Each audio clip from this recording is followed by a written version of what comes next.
Hello. Today we're going to do a full plot tour of our new raised bed vegetable garden. I'm Liz Zorab and this is Byther Farm.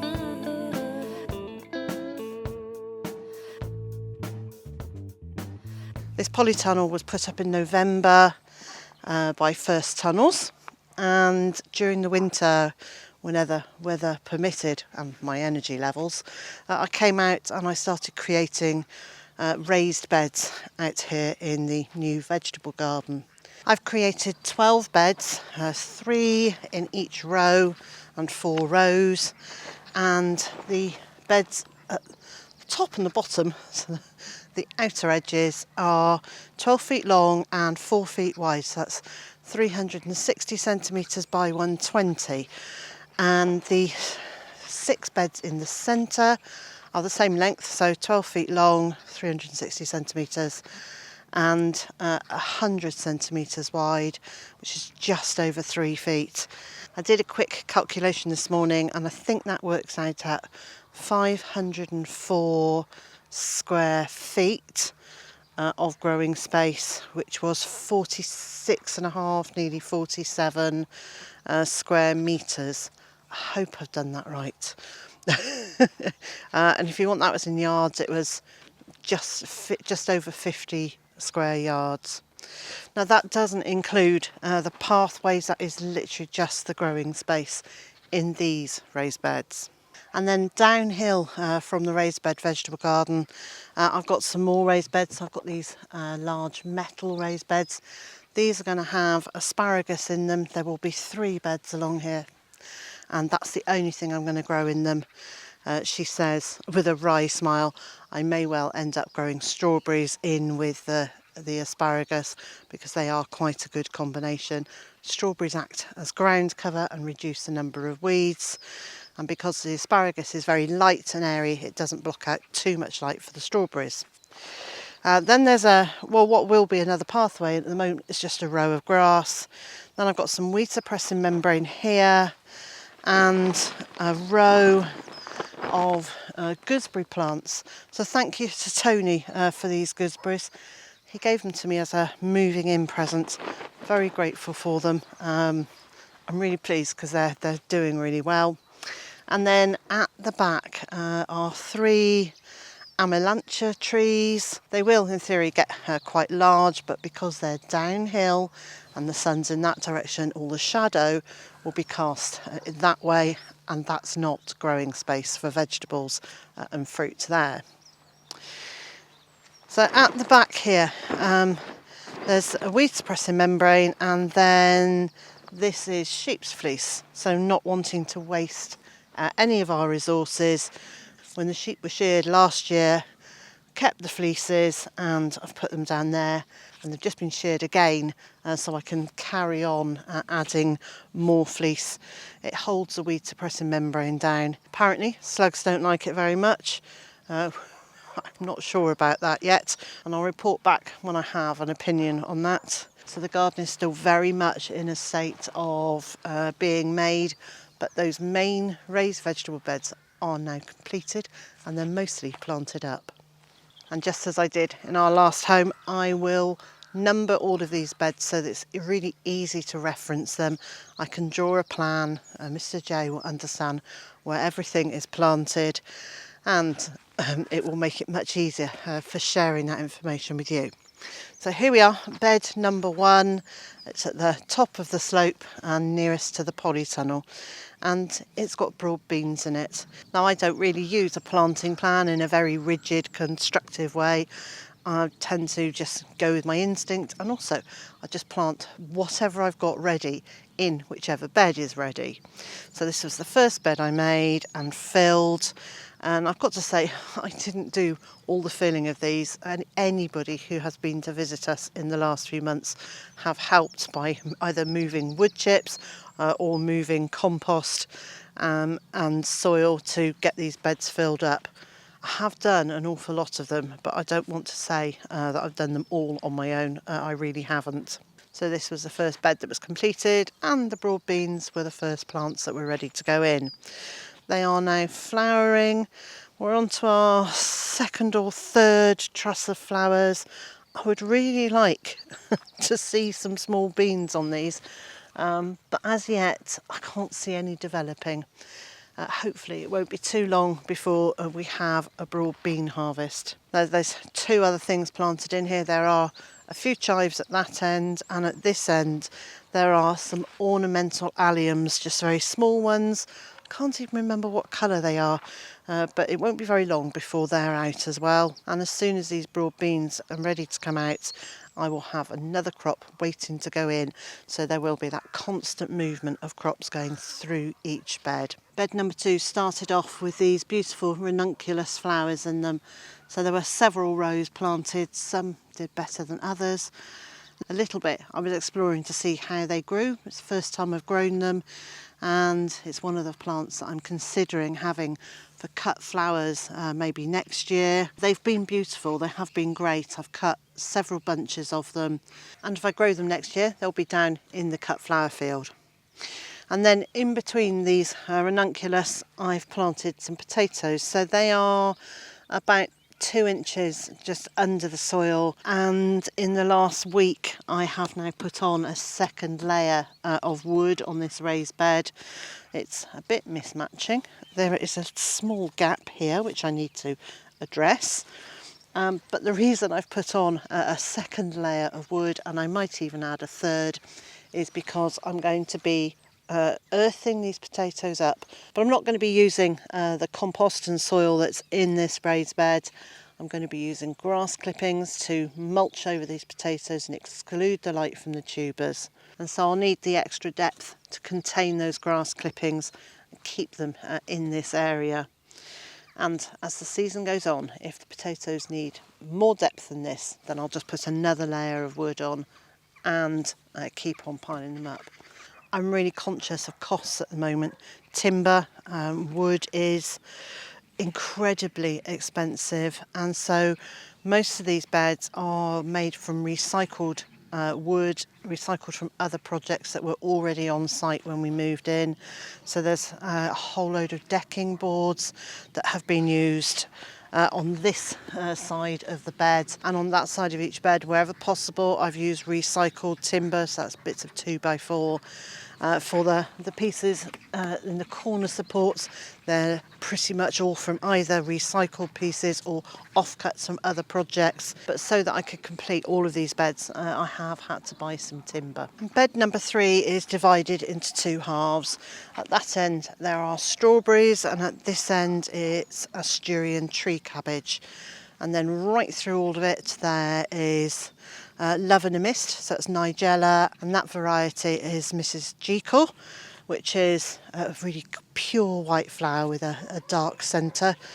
They're not ready to flower yet, but we'll come back and see those when they are. I've also put in some monarda, so bergamot, there's chives, and there are some pinks. The smell of pinks is just incredible. I hadn't realised what a strong fragrance they have. They're giving a little pops of colour, and I'm really pleased with the scent of them. In the very centre is a bronze fennel. In a previous video I was looking at some of my favourite herbs, and I said we only had one bronze fennel. Well, that's a little tiny one in a bed over there. The one here is much bigger. I had forgotten I had it. So I'm very pleased to say there are 2 bronze fennels, and one of them is in the centre of this bed. A lot of the beds have been netted, and mostly that's to protect them against Monty digging in them when the plants are very small. Once the plants are more established, I don't need the netting there, so then I can take it off.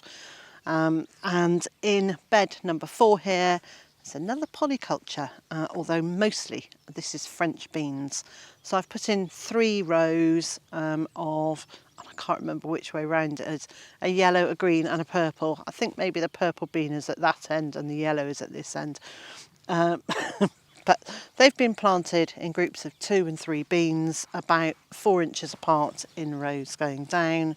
On this outer edge there's some calendula in each corner, and then there's some lettuce. It's a Salanova, and I think it's a something RZ variety. If I remember, I'll put the name on the screen. And then I've also added some dahlias in here. Now, one of the dahlias has started growing. 2 of the dahlias have started growing, and then I haven't seen any growth on the other 2 as yet. On that side of the bed there are thymes and lupins, so I'm trying to ensure that I've kept a mixture of plants. I have just noticed in the far corner there's a bean growing, so it's obviously one I dropped because it's not in a row, but that's absolutely fine. And with the 4 beds here, I've decided to plant them up now almost as flower beds, with the vegetables being incidental. But that's not quite the case. So I'll start at this end. So this lovely plant is skirret. It's a perennial vegetable. It's grown for the roots. And next to that is some elephant garlic. And along the edges are some parsley. There are honesty, which is a biennial, so grow them this year, they'll flower next year. There are some muscari, which are grape hyacinth, and those are white ones. There's a very, very pretty perennial geranium. It's some sort of phaeum, but this one has a variegated leaf, and I was given this not long after we moved here, so I will see if I can look up to see what variety that is, and if I can find it I'll pop that on the screen. Dotted right throughout the bed are cosmos plants. There's sedum, now they've got a new name and I can't remember what it is. Some chives, and then a whole bunch of perennial flowering plants. There's some eryngium and galega, echinacea, astrantia, and dahlia there. And then there are these beauties. And since my video last week, I've had so many inquiries about what these are. So these are Eremurus, I think that's how we say it, Eremurus robustus, and it's a foxtail lily. And I'm very sad that the leaves look so tatty, but they have been absolutely amazing. These incredible pink flowers, each one is so delicate, and then they open from the base upwards. Now apparently they're a great cut flower, but I really wouldn't want to cut these. I want to leave them here. The pollinators are really enjoying them. They're already attracting pollinators into the garden, so I'm very pleased about that. This end there is another of those lovely pinks that I like. There's some rosemary. Here is some yacon. I grew yacon 2 or 3 years ago and I absolutely loved it. Now it's going to get quite a large plant, so I've given it quite a bit of space there. This is a peony. It's one of the ones that we brought with us. I didn't label it, so I don't know what variety it is. And once it's opened, I may be able to hazard a guess. There's some hostas there, and tucked down here, sort of hidden out of the way, but not quite out of the way, is a kale, a red kale. So that will get quite tall. It'll be one of my sacrifice plants, but at the same time it will be as in colour and height and shape to this border. And then tucked in around this side I've got a couple of calabrese plants. That's the summer broccoli, so I'm really looking forward to that growing, and I need to get some more of that in amongst the other beds. And just here is the tiny weeny bronze fennel that I spoke about last time. It's a lot smaller than the one over there. I can't believe I didn't notice that. So on to bed 6. There are some fairly ominous black clouds behind me here, so hopefully I can finish this tour with you before that rain arrives. So bed number 6 has got leeks in here. They're still growing on in clumps. I'll grow them on in here till they're about pencil thick, and then I will plant them out individually. So that's a kind of a growing bed for those. And so far I've put in the perennial plants that are going to be living in here, and I'm also just storing some perennial plants in here too. So there is an intersectional peony at the end there. I think that one's called Bartzella, but it might not be, because I have 3 of them, and they're just, one of them is just coming into flower now, and it's not the colour I was expecting it to be. Whatever it is, it's beautiful, so no complaints. But anyway, So there's one of those, and I've also put in a tiny little daisy that was growing in a pot that we brought with us. So this is just a common or garden daisy that we would normally find in your lawn, but I've tucked it in the corner there. It's really good for pollinators. Very happy to have it in the garden. So there's another of the lovely clove smelling pinks there. There's some white echinacea and some Alchemilla mollis. Tucks around that side is some ochre, grown for its little tubers. Mr. J and I have decided we're not going to be eating them, but I do like them as ground cover, so I've put those in. And I'm hoping to ask Hugh if I could have a few tubers from him, because I know he grows it. It's just to add into some of the other beds. In the centre here is a lupin. It's one that we brought with us. That was out in the field, and it has really struggled with a lack of water and an excess of aphids. The plant became weak and therefore susceptible to aphids, so it's been struggling, but hopefully that will now pick up. I've also transplanted lots of forget-me-nots into these beds, things that have self-seeded and then came with us from our old house. I love them, so very happy to have those around. This is a delphinium. It's looking really good, and one of the reasons it is looking so good is because I've actually bought quite large plants. I went to the Smallholders Festival in Bilthwells yesterday, and I've picked up 3 delphiniums. They're looking pretty good, pretty healthy. So I've got a couple planted in here, and one will go in a different bed. And then there's a little white geranium. Doesn't look much at the moment, but in the next couple of years that's going to really fill a nice space. And then at this time of year, in May, it's going to offer these very intense white flowers. I'm very pleased with that. There's then a Dicentra spectabilis. They've probably got a new name as well by now, but I'm still going to call them Dicentra, a bleeding heart, but it's a white one, pure white, not pink as we've got in other places. And another delphinium there, and a little Astrantia major in the corner here. Then the whole of this space at the moment and a large area there are unplanted, because today I'm going to be sowing some seeds of lettuces, spinach just to use as baby leaves, chard again to use as baby salad leaves, beetroot, and possibly some turnips in here as well. So I've left spaces so that I can direct sow plants in here. The other thing I want to point out is this little Acer that I've planted here with its very, very dark leaves. Now, I don't know what variety it is. I bought 2 of them. Here's the other one. So it came in a little tiny, there's a 9 centimetre pot here. I bought these from a major supermarket chain when we were doing our shopping a couple of weeks ago. I noticed these were outside. These were possibly mislabelled, but they were £3 each. So I've got a couple of them, and hopefully they will grow away. This one has dried out at the ends. It's where it's been in the pot and not in the ground. So I will give that a good water today. So she's checking for slugs underneath. I'll give that a good water again today, and I will get this planted too.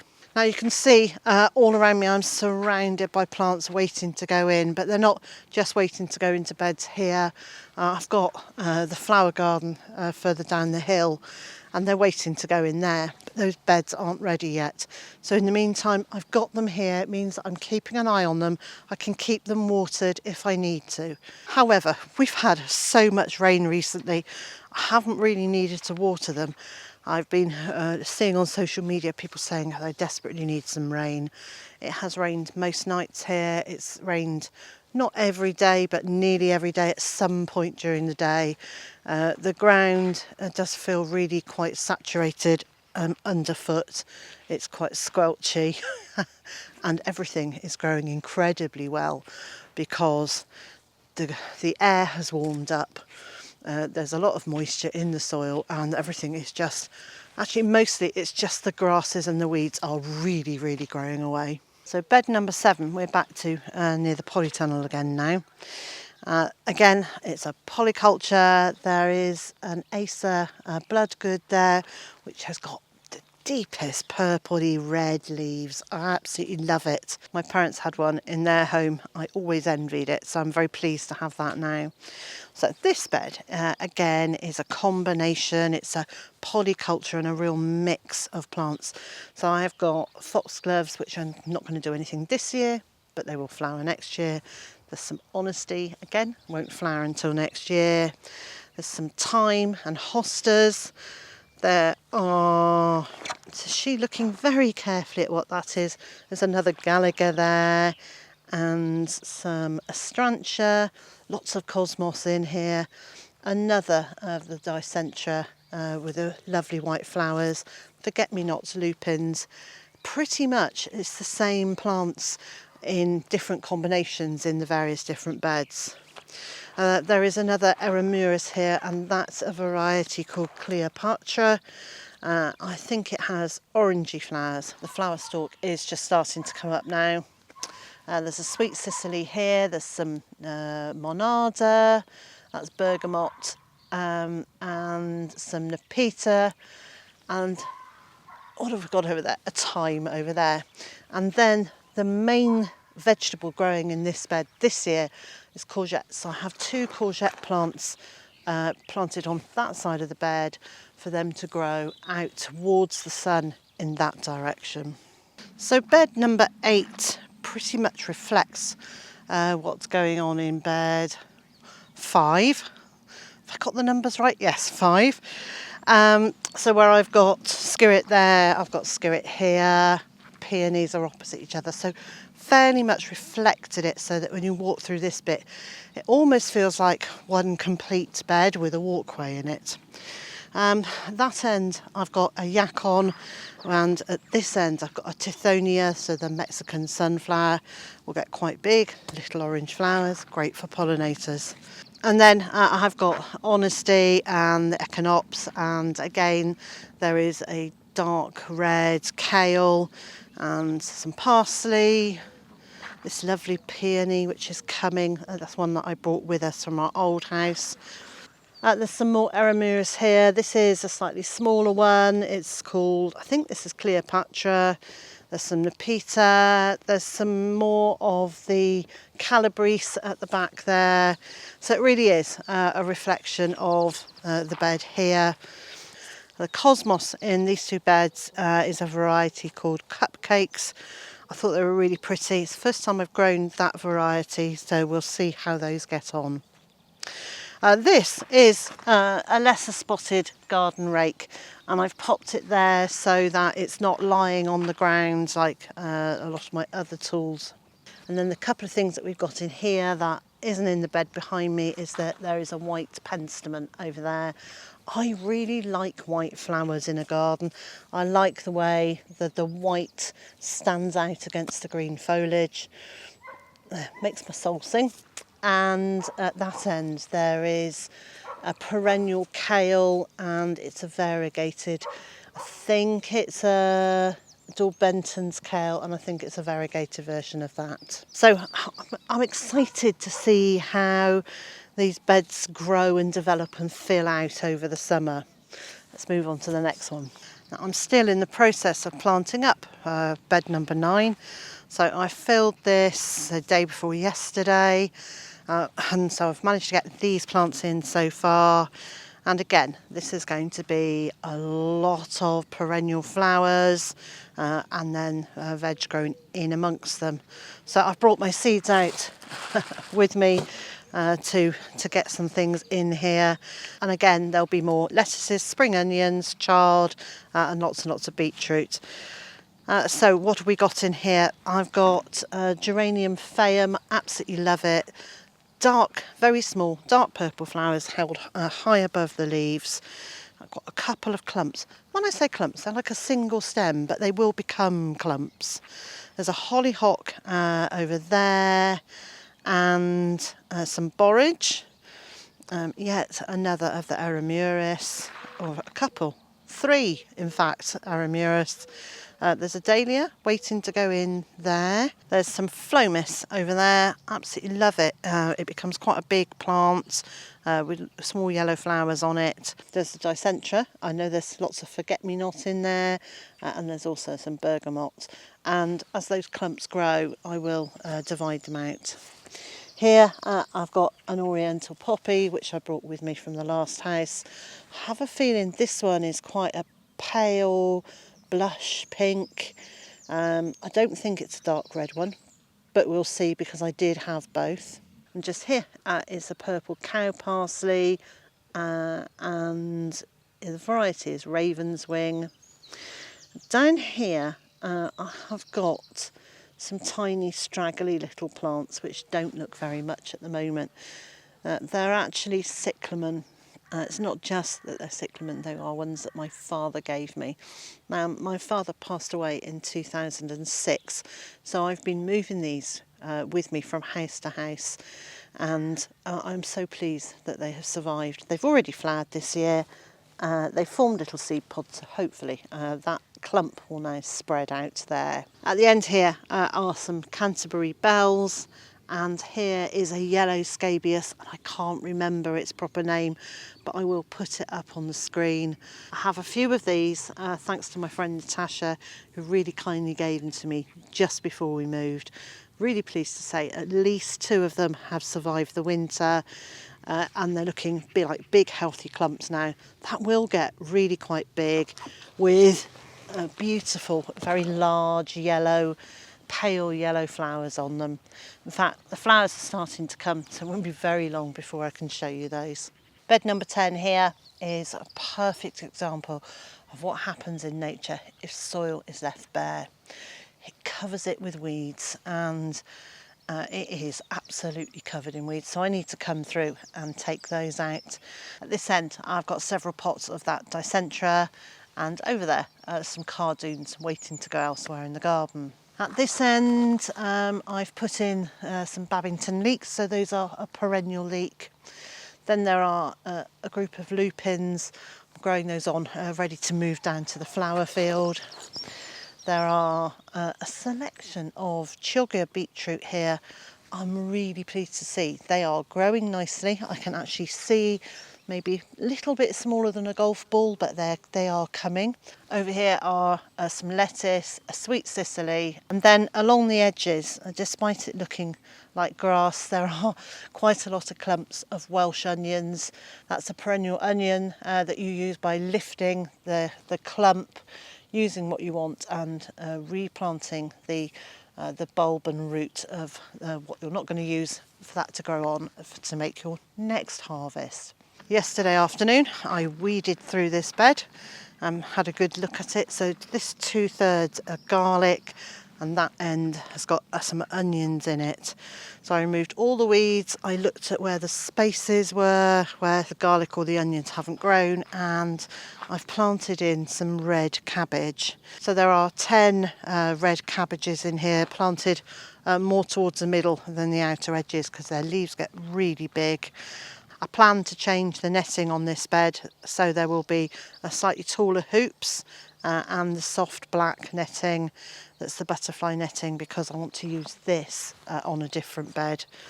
And then tucked into the corners here and over there is some calendula. Have I put in any borage? I might have put some borage in here as well. I'm trying to get those flowers that kind of took over our last garden. I'm trying to get those established in these beds as quickly as possible. And then here in bed number 12, can't tell you how delighted I am about what's growing in here. At the front are chives and a couple of pinks, and then there are 2 rows of carrots, one of red core chantenay, one of an Amsterdam 3 I think it is. Then in the centre is another row of Canterbury bells. I'm excited about these because I haven't grown them before. They're almost in flower, so I'm really pleased that they're coming. Then there is a row of Autumn King carrots, and then a double row of parsnips. Parsnips have come up. I'm really pleased we will have parsnips this year in our new home. Oh, that is it's making me clap my hands. I am actually properly excited about that. I'm so excited to have got the vegetable garden to this state. I'm now comfortable that I will be able to grow enough food to see us through for the year. And if you want to work out how much food you might need to grow to feed your family for a year, well, I've made a video to help you calculate it. So if you click on this link, it'll take you directly through to the video.